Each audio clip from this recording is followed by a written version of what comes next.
Every time they are making progress, and it seems like he bumps someone. Also, the White House, by the way, is pushing to resume ceasefire talks between Israel and Hamas and President Donald Trump. And his closest ideas, by the way, for worried that Israel's brazen strike against Hamas leaders in Qatar this week has derailed, by the way, such negotiations, possibly for good administration's frustrations with Israel Prime Minister Benjamin Netanyahu have deepened, by the way, since the Israeli strike on Tuesday. According to a person close to the President's national security team and the US officer familiar with the situation. And by the way, both guaranteed anonymity to discuss internal deliberations. In fact, by the way, Trump and top ideas have come to question whether Netanyahu, who authorized the strike and has threatened more, and was trying, by the way, to sabotage the talks, according to the person close to Trump's team. And every time, by the way, they are making progress, it seems like he pumps someone. And the person, by the way, says that's why the president and his aides are so frustrated with Netanyahu.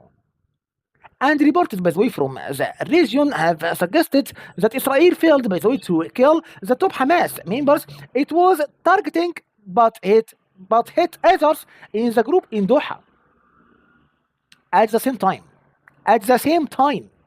the two people, by the way, said the White House has been working to calm the Qataris, whose top leaders have used words such as barbaric to describe the Israeli move. And Qatar's, by the way, Qatar's prime minister will be visiting New York and Washington on Friday. Maybe will be today, and is expected, by the way, to meet US officials to discuss the Israeli strike and the status of ceasefire talks in Gaza, according to a person familiar with his visit. And he is expected, by the way, to see Trump Vice President J.D. Vance, Secretary of State Marco Rubio, and Trump peace envoy Steve Witkoff.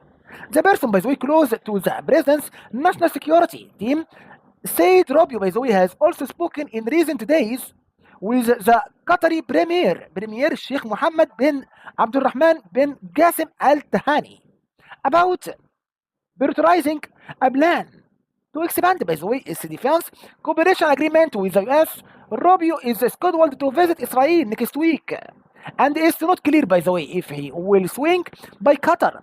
And about such trips usually involve, by the way, stops in multiple capitals.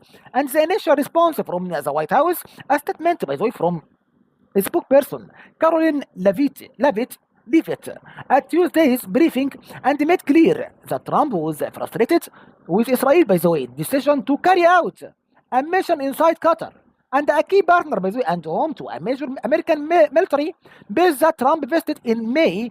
The administration, by the way, has also stressed that it learned about the attack from the US military, and that Israel, by the way, did little to notify and didn't consult with US officials in advance. And Levitt's initial statement, by the way, asserted that the administration had warned officials in Doha ahead of the strike, and after a Qatari official responded online and noted that they would receive, by the way, no such warning.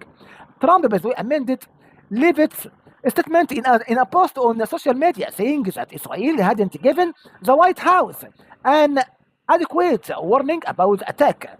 And that phone calls, by the way, from Special Envoy Steve Witkoff to Qatari officials came too late.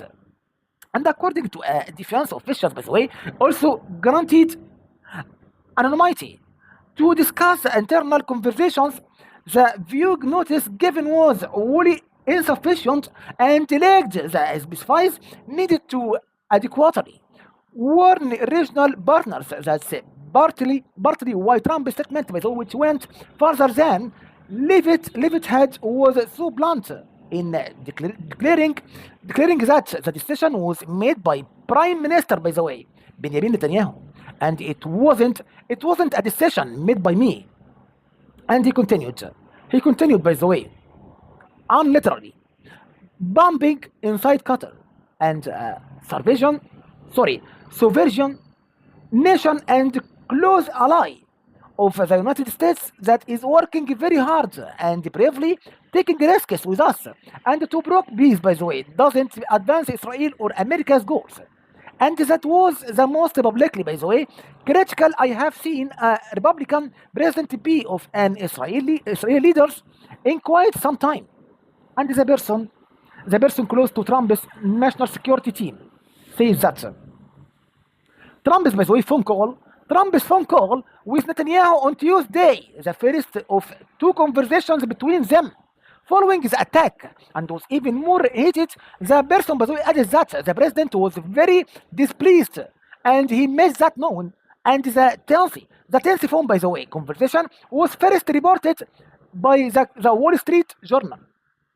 And when Trump, by the way, traveled to the Middle East in May, he opted not to visit Israel, and he told leaders in Saudi Arabia and Qatar and the United Arab Emirates that even then, and he would grow, by the way, frustrated with Netanyahu. And the person close to his team said, according to the US official, Trump's inability to control Netanyahu, by the way, is especially vexing to American officials when the Israeli Prime Minister makes moves that directly affect US relations in places such as Syria and Qatar. And the official, by the way, was unaware, however, of any Trump administration plans to penalize Netanyahu. That Israel attack has frustrated many Arab countries, by the way.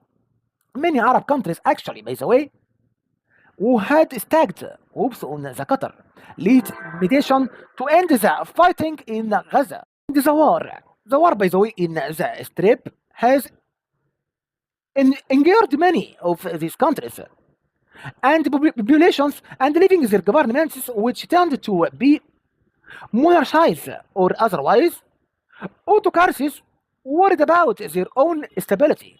And Netanyahu, by the way, Netanyahu's rate in the days since the Qatar strikes that Israel will attack any country that hosts Hamas representative is particularly worrisome for US allies because it could undermine efforts at mediations in many places. There is also the question of whether Hamas itself will engage in talks now.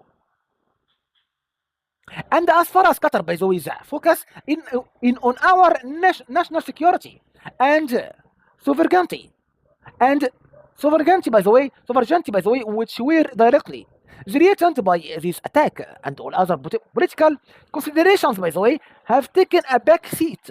A Qatari official said, having been granted anonymity to discuss a sensitive issue. And when one party, by the way, chooses to bomb the mediator and one of the negotiating delegations, what kind of talks can be considered valid at this time? Thank you so much. Have a nice time and great day. Thank you.